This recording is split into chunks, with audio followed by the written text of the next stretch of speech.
Assalamualaikum warahmatullahi wabarakatuh. Perkenalkan, nama saya Miftahul Jannah dari kelas 10 PS3. Saya ingin mempresentasikan perjuangan dakwah Rasulullah Shallallahu Alaihi Wasallam di Mekah.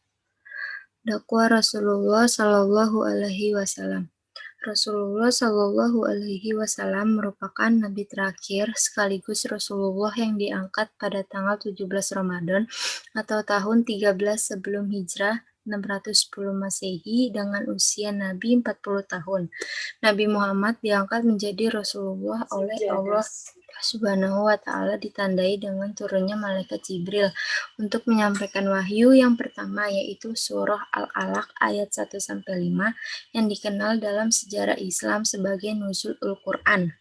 Tujuan dakwah Rasulullah Shallallahu Alaihi Wasallam pada periode Mekah adalah agar masyarakat Arab mampu meninggalkan kejahiliannya dalam bidang agama, moral, dan hukum, sehingga menjadi umat yang mempercayai kebenaran utusan Allah Subhanahu wa Ta'ala dan ajaran agama Islam yang disampaikan sekaligus agar dapat mengamalkan dan dalam kehidupan sehari-hari.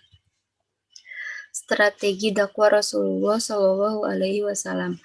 Saat Rasulullah Shallallahu Alaihi Wasallam melakukan dakwah Islam, langkah yang pertama yang dilakukan adalah berdakwah secara diam-diam di lingkungan keluarga terdekat di kalangan rekan-rekannya.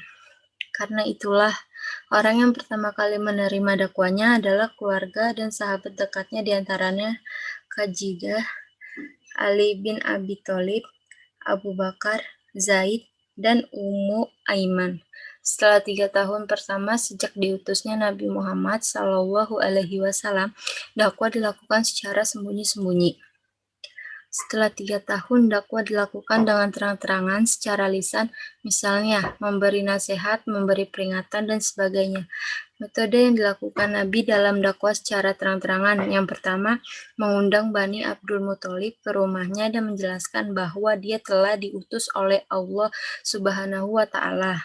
Undangan terbuka kepada seluruh masyarakat Quraisy di Bukti Syafa.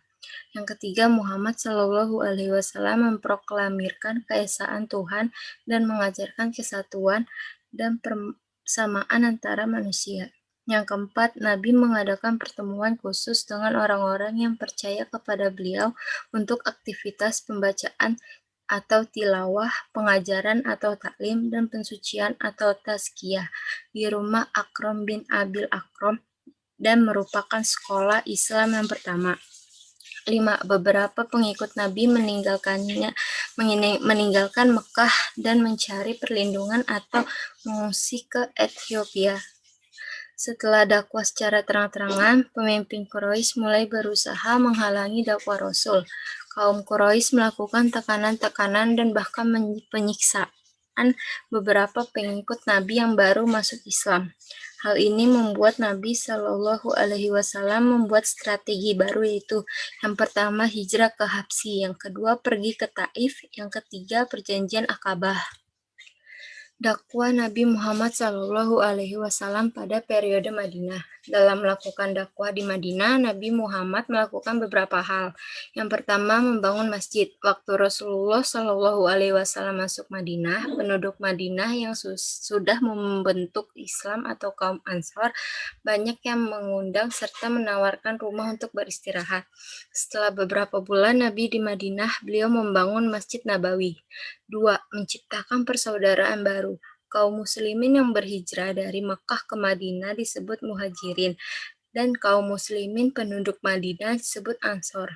Yang ketiga, perjanjian dengan masyarakat Yahudi Madinah yang dikenal dengan nama Piagam Madinah yang ditulis pada tahun 623 Masehi atau kedua Hijriah. 4. Pembangunan peranata sosial dan pemerintahan. Nabi berhasil membangun negara Madinah secara aklamasi. Nabi sebagai kepala negara yang diberikan otoritas untuk memimpin dan melaksanakan ketatanegaraan. Keteladanan Rasulullah. Keteladanan Rasulullah seperti hubungan Rasulullah dengan Allah Subhanahu wa Ta'ala, kejujuran dan kepribadian Rasulullah yang luhur, kehati-hatian dan kewaspadaan, serta menerapkan strategi dan sistem yang tertera baik. membuat banyak orang yang kafir memeluk agama Islam. Hikmah perjuangan Rasulullah Shallallahu Alaihi Wasallam.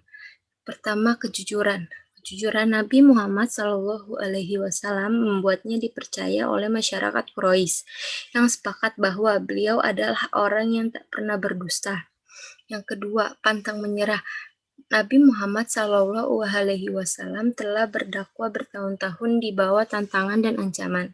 Tetapi Nabi Muhammad telat menyaksikan berdiri dakwah yang dilaksanakan telat berhasil. Agama Islam telah menyebar ke seluruh jazirah Arab. Yang ketiga, kebaikan hati. Dakwah Nabi berusaha mengubah lingkungan Madinah dengan cara meletakkan dasar eksistensi masyarakat Islam, menanamkan nilai-nilai keadilan seperti membebaskan individu dari sistem kehidupan zalim atau perbudakan. Sekian dari video saya. Terima kasih telah menontonnya. Jangan lupa like, comment, dan subscribe.